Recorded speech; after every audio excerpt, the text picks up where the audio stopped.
O arquiteto. O corpo estava na posição errada para ser um acidente e na posição certa para ser uma mensagem. Lucas Andrade ficou parado na entrada da sala, sem cruzar a fita amarela.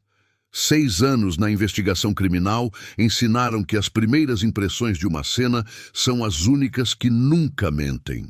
Depois disso, a mente começa a criar narrativas. Começa a preencher lacunas com lógica. E a lógica é a maior inimiga da verdade. A vítima era homem, 40 e poucos anos, terno azul marinho, gravata afrouxada, como se alguém tivesse tentado confortá-lo no último segundo. Estava sentado, encostado na parede do fundo, cabeça levemente inclinada para o lado direito, mãos sobre os joelhos, com uma simetria que não acontece em mortes naturais. Não existe essa paz em corpos que caem. Existe apenas em corpos que são colocados. Lucas levantou o olhar para os outros investigadores que circulavam pelo apartamento. Ninguém havia percebido o que ele estava vendo. Ou talvez estivessem percebendo e não sabiam o que fazer com isso. Era o quarto corpo em 8 meses. E todos tinham aquela mesma qualidade que Lucas passou semanas tentando nomear até que encontrou a palavra certa: intenção. Cada detalhe daquelas cenas carregava a consciência de alguém que sabia exatamente o que estava criando. Não havia pressa, não havia erro. Havia, acima de tudo, uma satisfação quase estética na disposição dos elementos, como se o criminoso não estivesse apenas cometendo um crime, mas assinando algo.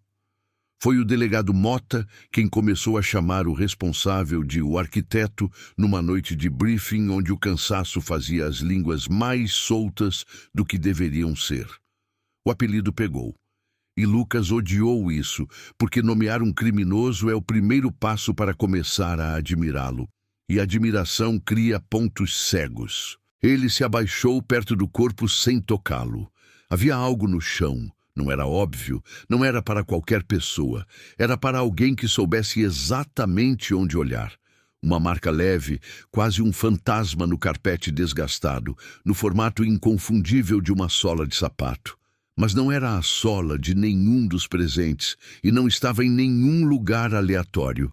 Estava exatamente onde uma pessoa com o passo de Lucas naturalmente pararia ao entrar naquele cômodo e inclinar o corpo na direção da vítima. Ele estava parado em cima da marca. Lucas levantou devagar, olhou para baixo, tirou o pé de cima daquele espaço como se o carpete tivesse ficado quente. Respirou. Contou até 3 em silêncio.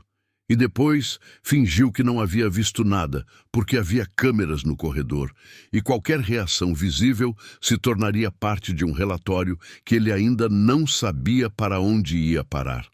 Naquela noite, ele não dormiu. O Clara Vasconcelos chegou na segunda-feira de manhã com uma xícara de café que claramente não era o primeiro do dia, e uma pasta que claramente tinha sido aberta muitas vezes no fim de semana. Lucas a viu entrar na sala de análise e não disse nada, porque não havia nada óbvio para dizer.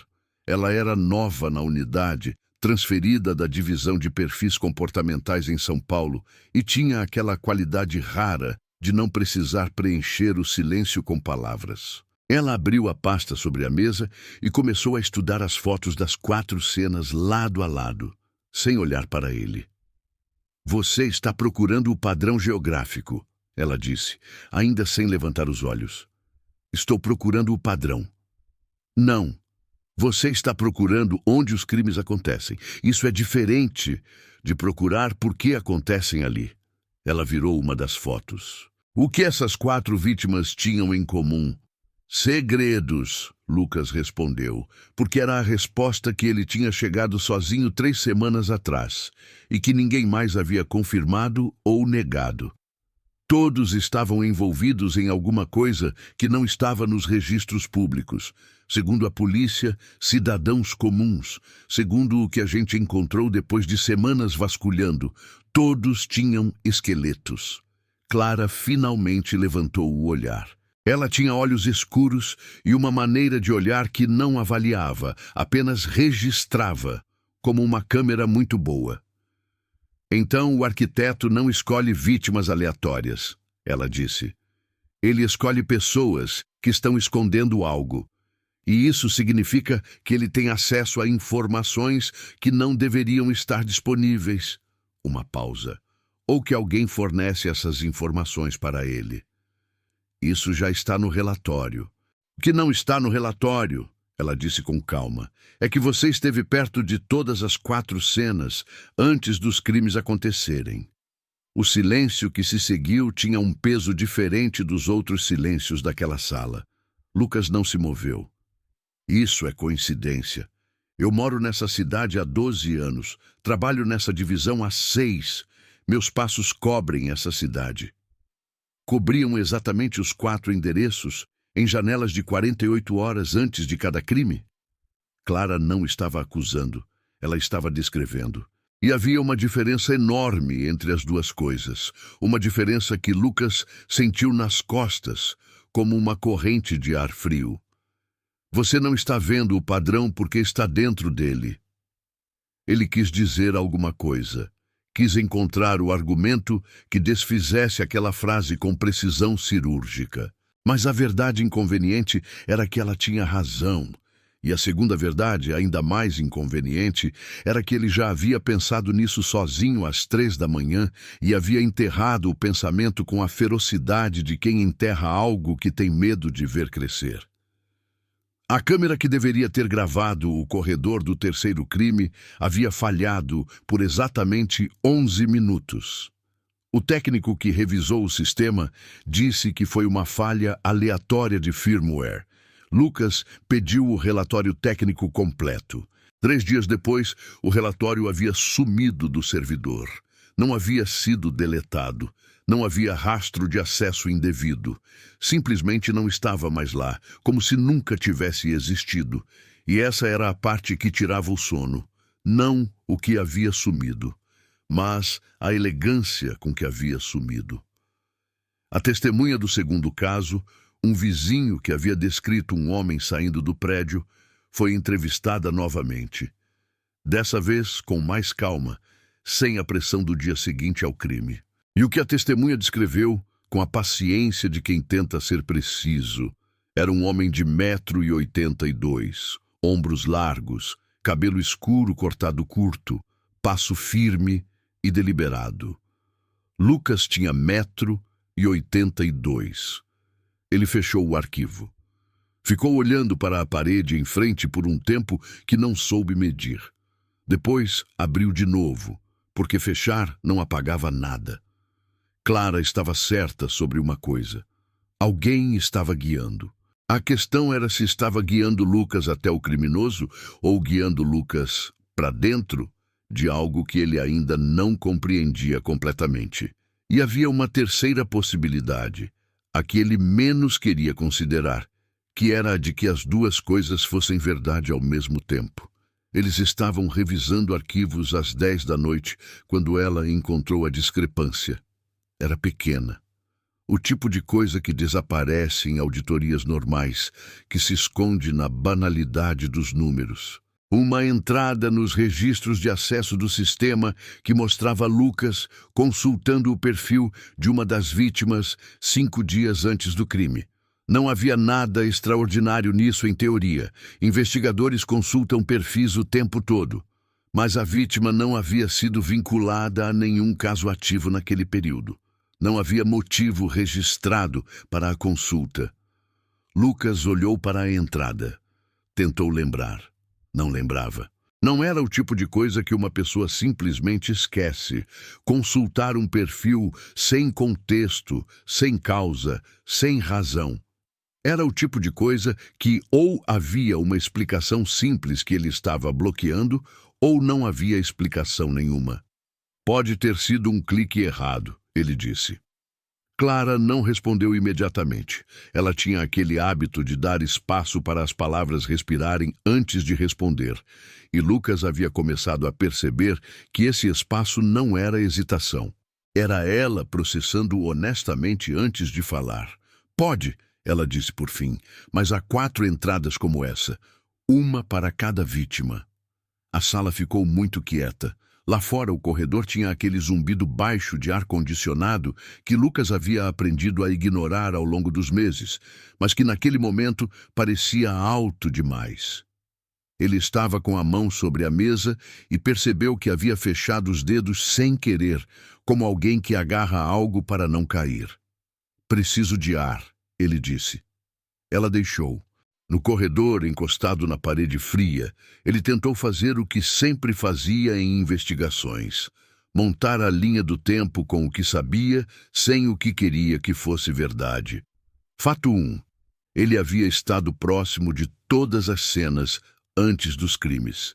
Fato 2.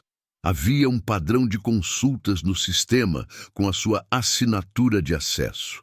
Fato 3. Provas sumiam de formas que exigiam um nível de acesso que poucas pessoas na divisão tinham. E ele tinha. Havia um suspeito naquela investigação que, visto de fora, de um ângulo que Lucas havia se recusado a ocupar por meses, preenchia quase todos os critérios. E esse suspeito era ele mesmo. Mas havia outra coisa.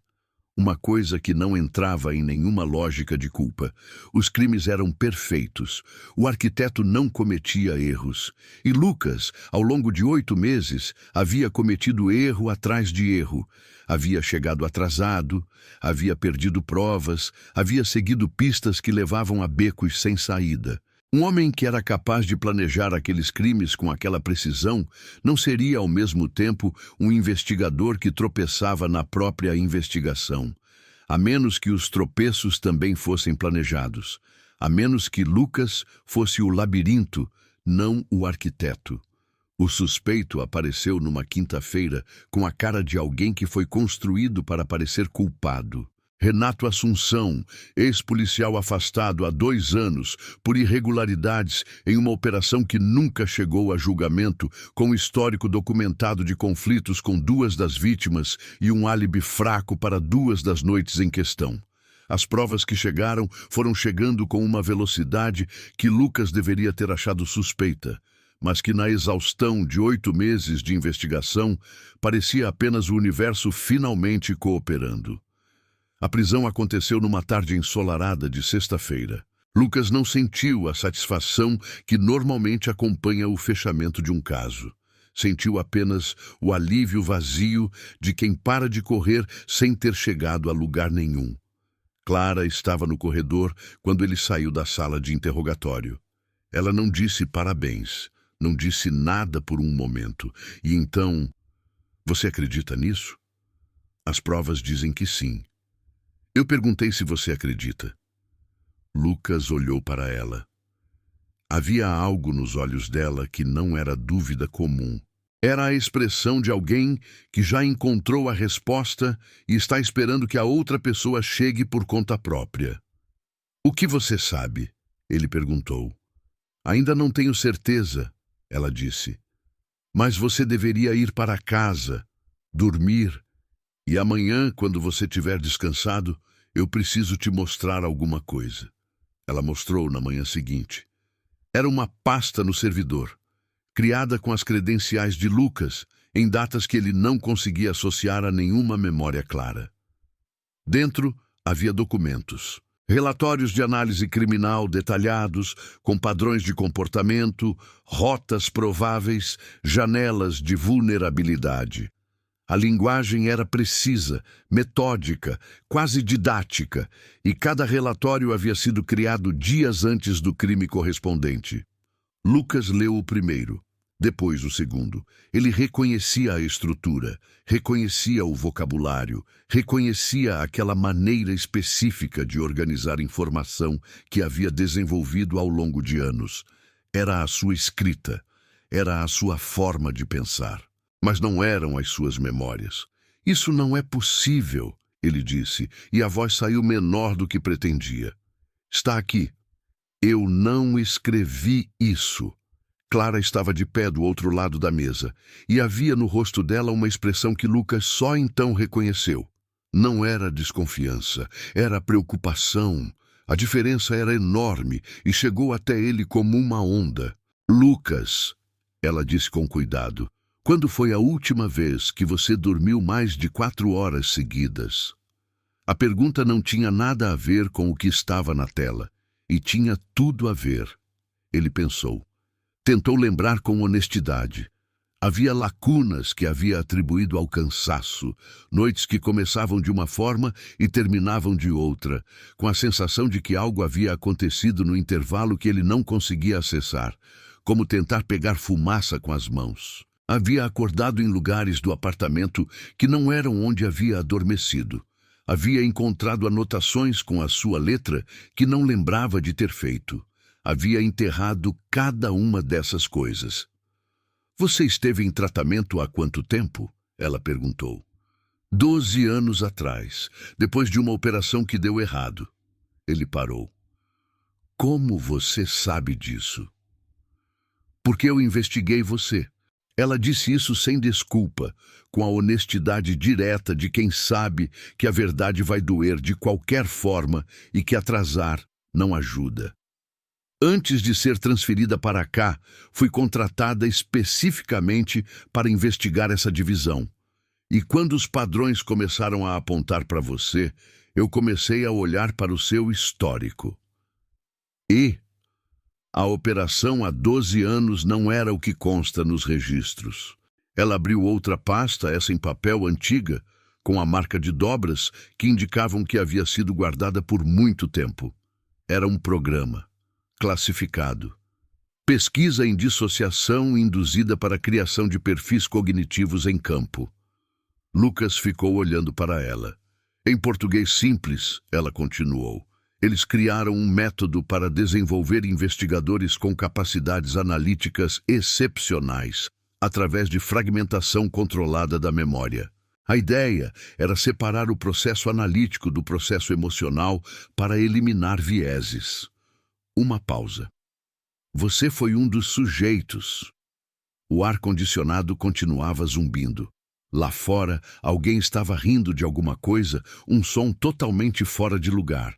E Lucas ficou preso nesse contraste por um segundo antes de conseguir falar. Você está dizendo que eu tenho... Eu estou dizendo que você foi condicionado de uma forma que, sob gatilhos específicos, ativa um estado cognitivo que você não acessa conscientemente. Ela escolhia as palavras com cuidado, sem suavizá-las, mas sem brutalidade também. Alguém que conhece esse programa e conhece os seus gatilhos está usando você, não para cometer os crimes. Ela olhou direto para ele, para planejar. A sala estava girando de uma forma que não era física. Lucas pensou na marca no carpete, no tamanho exato da sua passada. Pensou nos relatórios com a sua letra e sem as suas memórias. Pensou nos 8 meses de investigação, onde cada pista levava de volta a ele, não como culpado, mas como centro, como o eixo de uma roda que ele não conseguia ver inteira porque estava dentro dela. Eu não estou caçando o arquiteto, ele disse devagar, como quem descobre o significado de uma palavra que usou a vida inteira sem entender.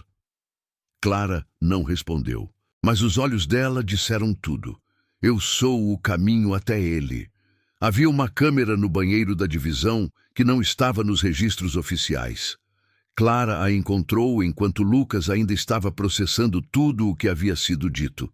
Era pequena, embutida num parafuso falso acima do espelho, do tipo que transmite sinal criptografado para um receptor externo.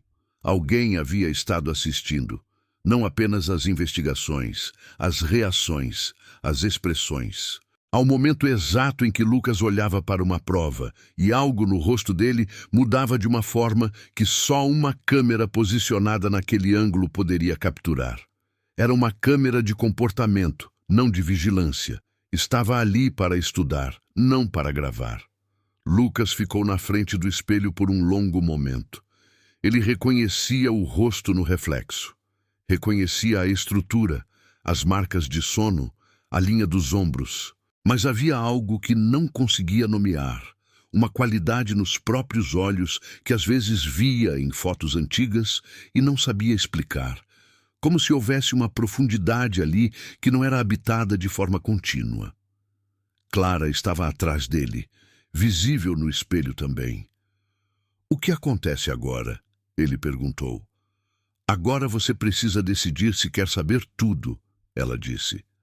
"Porque o que eu encontrei nos arquivos do programa indica que os gatilhos foram especificamente calibrados para você.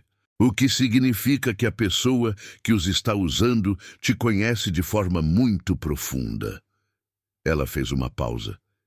"E eu preciso que você esteja preparado para a possibilidade de que essa pessoa possa estar muito mais perto do que qualquer um dos suspects que investigamos."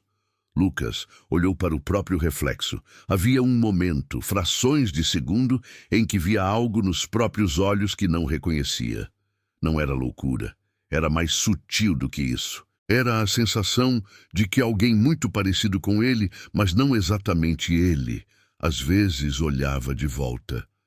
Ele não disse nada para Clara sobre esse momento, mas algo naquele silêncio mudou a temperatura da sala. E o reflexo no espelho, por uma fração tão pequena que poderia ser imaginação, pareceu esboçar algo nos lábios que não era exatamente um sorriso, mas era próximo o suficiente para ser perturbador. Lucas desviou o olhar. E atrás dele, no reflexo que ele não estava mais vendo, os olhos no espelho permaneceram onde estavam, frios, calculados, esperando.